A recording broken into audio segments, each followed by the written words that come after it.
नमस्कार। आज आम कथा हेबा गति विषय आज्ञा हाँ से मोशन जहाँ आम प्रतिदिन अनुभव करूँ। तेज चलतु गोटे यात्रार कहानी को पदार्थ विज्ञान आखिरे देखा और तार गोटी गोटी कथा को बुझा। अच्छा गोटे प्रश्न एबे जेमिति भी बसिछंती बा ठिया होइछंती लागुछि कि आपण पूरापूरी स्थिर हुए तो लागुथिबो किंतु जानंती पदार्थ विज्ञान हिसाब रे कथाटा सेते सीधा नुहे आउ एहार उत्तर पछरे गोटे बहुत मजादार कॉन्सेप्ट लुचि रहिछि। और सेई कॉन्सेप्टटा हेउछि जे कोनोसी गति होउछि आपेक्षिक माने किछि गोटे चालुछि ना स्थिर अछि सेटा निर्भर करे आमे ताकू केउठु देखुछे और आमे जेउ जागरु देखु सेइटाकू ही कुहा जाय आधार बिंदु बा रेफरेंस पॉइंट। सबु खेड़ एई रेफरेंस पॉइंट रो। ठीक अछि तेबे गति प्रकृतरे कौन एहाकू भल भावरे बुझिबा पई आसंतु गोटे छोट साधारण यात्रार उदाहरण नेबा आउ ताकू पूरा चिरिकी देखिबा। जे कोनोसी यात्रा को वर्णना करबाकू हेले मुख्यतः दुईटा प्रश्नर उत्तर दरकार।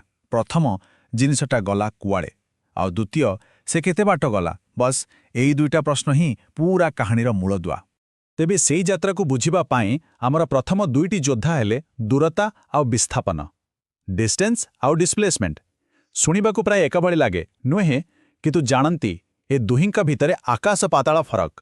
चालंतु एहाकू गोटे उदाहरण रे बुझिबा। भाबि नियंतु गोटे कार मूलबिंदु ओ रु बाहरिला से सीधा गला ए पर्यंत जहाँकि 60 किलोमीटर दूर काम सारी सेठू पुणी पछकू फेरी आसिला और सी जगार अटकिला। एई सी जगाटा आरंभरू मात्र 25 किलोमीटर दूर।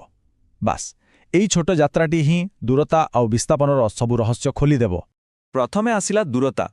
एहार अर्थ हेउछि मोट केते रास्ता अतिक्रम करागला। सीधा कथारे कहिले गाड़ीर ओडोमीटर जेउ नंबर देखाए सेइटा ही दूरता। एहा केवल गोटे संख्या एहार दिग सहित कोनोसी संपर्क नाही। तेबे आम उदाहरण को फेरिबा। कारटा आगुकू गला 60 किलोमीटर आउ ए रु सी को फेरिला 35 किलोमीटर। ताहेले मोट दूरता केते हेला 60 जुक्त 35 माने पूरा 95 किलोमीटर। एइटा हेला तार दूरता। किंतु एबे आसिला कहानीर ट्विस्ट माने विस्थापन। विस्थापन को किछि फरक पड़ेनी किए केते बाट बुलिके गला। से केवल देखे आरंभ केउठी हेला आउ शेष केउठी आउ से दुईटा पॉइंट भितरे सबुठु सीधा रास्ता बा सर्वनिम्न दूरता ही होउछि विस्थापन। आउ हाँ एहार गोटे निर्दिष्ट दिग भी थाए। तेबे आम कार क्षेत्र रे कौन हेला से आरंभ करिथिला 0 किलोमीटर रु आउ शेषरे अटकिला 25 किलोमीटर जागारे। तेणु तार विस्थापन हेला केते मात्र 25 किलोमीटर। देखिले तो फरक। दूरता हेला पूरा 95 किलोमीटर किंतु विस्थापन बाहरिला खाली 25 किलोमीटर। तेबे मोटामोटी कथा हेला दूरता माने मोट रास्ता और विस्थापन माने आरंभरू शेष पर्यंत सीधा रास्ता। दूरता केवल एक संख्या किंतु विस्थापन रे संख्या सांगकू दिग भी थाए।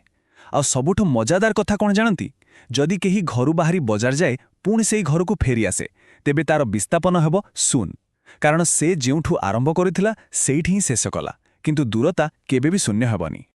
अच्छा आम यात्रार कहानी रे एबे आउ गोटे नुआ चरित्रर एंट्री हेबो आउ से होउछि समय। कारण केवल केते दूर गले जानिले हेबनी केते शीघ्र गले सेटा भी तो जानिबा दरकार नुहे कि। आउ एइठी आसे द्रुति बा स्पीड। एई शब्दटा सह आमे समस्ते परिचित। क्रिकेट मैच रे देखाए ना बॉलर जनक केते स्पीड रे बॉल पकेला। बस द्रुतिर काम हेला कहिबा गोटे वस्तु केते शीघ्र जाउछि। एहार हिसाब भी बहुत सरल। मोट अतिक्रम करिथिबा दूरताकू सेथिपाई लागिथिबा मोट समय रे भाग करिदेले जहाँ बाहरिबो सेइटा हेला द्रुति। एहा भी दूरता भली केवल गोटे संख्या जेमिति कि घंटाकू 50 किलोमीटर। तेबे द्रुतिर जोड़ीदार किए से हेउछि बेग बा वेलोसिटी। जेमिति दूरता सांगरे दिघ मिसिले विस्थापन हेउथिला ठीक सेमिति द्रुति सांगरे दिघ मिसिगले ताकू बेग कुहा जाए। एहा हेउछि स्पीड विथ डायरेक्शन। तेबे ए दुहिंक भितरे मुख्य फरक हेला दिग। द्रुतिर प्रश्न हेउछि केते शीघ्र किंतु बेगर प्रश्न हेउछि केते शीघ्र आउ केउ दिगरे। एइथिपाई तो आम गाड़ीर स्पीडोमीटर केवल द्रुति मापे बेग नुहे कारण से केबे कहेनी आमे केउ दिगकू जाउछे। आम यात्रार एही कहानी रे एबे पहुंचिबा तार सबुठु रोमांचकर मोड रे। अच्छा ए जाहे आमे बेग कथा कहूथिलु किंतु जदि बेग निजे ही बदलिबाकू लागे सेठेबेले कौन हुए। आउ सेइठी जन्म निये त्वरण बा एक्सेलरेशन। आम भितरु अधिकांश भाबंती ତ୍ୱରଣ ମାନେ ଖାଲି ସ୍ପିଡ୍ ବଢ଼େଇବା, ଯେମିତି ଆମେ ଗାଡ଼ିର ଆକ୍ସିଲେରେଟର ଦବାଉ। କିନ୍ତୁ ନା, ଯେତେବେଳେ ବି ବେଗ ବଦଳେ ସେତେବେଳେ ତ୍ୱରଣ ସୃଷ୍ଟି ହୁଏ। ମାନେ ସ୍ପିଡ୍ ବଢ଼ିଲେ ବି ତ୍ୱରଣ, ବ୍ରେକ୍ ମାରି ସ୍ପିଡ୍ କମେଇଲେ ବି ତ୍ୱରଣ, ଏପରିକି ଷ୍ଟିୟରିଂ ବୁଲେ ଦିଗ ବଦଳେଇଲେ ବି ତ୍ୱରଣ। ତେବେ ଏହାକୁ ମାପିବା କେମିତି? ବହୁତ ସହଜ। ବେଗରେ କେତେ ପରିବର୍ତ୍ତନ ହେଲା ତାକୁ ସମୟରେ ଭାଗ କରିଦେଲେ ତ୍ୱରଣ ମିଳିଯାଏ।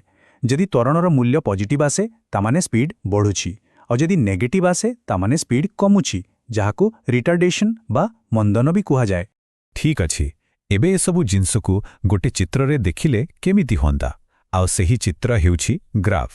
କହିବାକୁ ଗଲେ ଗ୍ରାଫ୍ ହେଉଛି ଗତିର ନିଜ ଭାଷା। ଚାଲନ୍ତୁ ଏ ଭାଷାକୁ ଟିକିଏ ପଢ଼ିବା। ଏଇଟା ହେଉଛି ଗୋଟେ ଦୂରତା ସମୟ ଗ୍ରାଫ। ଦେଖନ୍ତୁ, ଏଠି ରେଖାଟା ପୁରା ସିଧା ଉପରକୁ ଯାଉଛି। ଏହାର ଅର୍ଥ କ'ଣ? ଏହାର ଅର୍ଥ ହେଉଛି ବସ୍ତୁଟି ସମାନ ସମୟରେ ସମାନ ଦୂରତା ଅତିକ୍ରମ କରୁଛି, ମାନେ ତାର ଦ୍ରୁତି ପୁରା ସ୍ଥିର। ଆଉ ହଁ, ଏ ରେଖା ଯେତେ ଖାଡ଼ା ବା ଢାଳୁଆ ହେବ, ଜାଣିବେ ଦ୍ରୁତି ସେତେ ଅଧିକ। କିନ୍ତୁ ଯଦି ରେଖାଟା ସିଧା ନ ହୋଇ ଏମିତି ବଙ୍କା ହୋଇଯାଏ, ଏଇ ବଙ୍କା ରେଖା ହିଁ କହୁଛି ଯେ ବସ୍ତୁର ଦ୍ରୁତି ଆଉ ସ୍ଥିର ନାହିଁ, ସେଟା କ୍ରମାଗତ ଭାବେ ବଦଳୁଛି। ଆଉ ଦ୍ରୁତିରେ ପରିବର୍ତ୍ତନ ମାନେ କ'ଣ? ଠିକ୍, ତ୍ୱରଣ। ଏଇଟା ହେଉଛି ତ୍ୱରଣର ଗ୍ରାଫିକାଲ ଦସ୍ତଖତ। ଏବେ ଆସନ୍ତୁ ଦେଖିବା ବେଗ ସମୟ ଗ୍ରାଫ୍। ଆଉ ଏଇଠି କାହାଣୀ ପୁରା ବଦଳିଯାଏ। ଦେଖନ୍ତୁ, ଏଠି ବି ଗୋଟେ ସିଧା ରେଖା ଅଛି, କିନ୍ତୁ ଏହାର ଅର୍ଥ ସ୍ଥିର ବେଗ ନୁହେଁ। ଏହାର ଅର୍ଥ ହେଉଛି ବେଗ ସମାନ ହାରରେ ବଢ଼ି ଚାଲିଛି। ମାନେ ଏଇଟା ହେଉଛି ସ୍ଥିର ତ୍ୱରଣର ଗ୍ରାଫ୍। ମନେ ରଖିବେ, ବେଗ ସମୟ ଗ୍ରାଫରେ ସିଧା ରେଖା ମାନେ ସ୍ଥିର ତ୍ୱରଣ। ତେବେ ଏହି ସବୁ ଧାରଣା କେବଳ ବହି ଭିତରେ ସୀମିତ ନୁହେଁ। ଟିକେ ଭାବନ୍ତୁ ତ, ଆମର ନିଜର ପ୍ରତିଦିନର ଯିବା ଆସିବା, ସ୍କୁଲ ହେଉ କି ଅଫିସ୍, କେତେବେଳେ ଗାଡ଼ିର ସ୍ପିଡ୍ ବଢ଼େ, କେତେବେଳେ ଟ୍ରାଫିକ୍ରେ କମିଯାଏ, କେତେବେଳେ ମୋଡ଼ ବୁଲିବାକୁ ପଡ଼େ। ଆମ ନିଜ ଯାତ୍ରାର ଗ୍ରାଫଟା କେମିତି ଦେଖାଯିବ କେବେ ଭାବିଛନ୍ତି? ଏଇଟା ହିଁ ତ ପଦାର୍ଥ ବିଜ୍ଞାନ। ଆମ ଚାରିପାଖରେ, ଆମର ପ୍ରତିଟି ଗତିବିଧିରେ।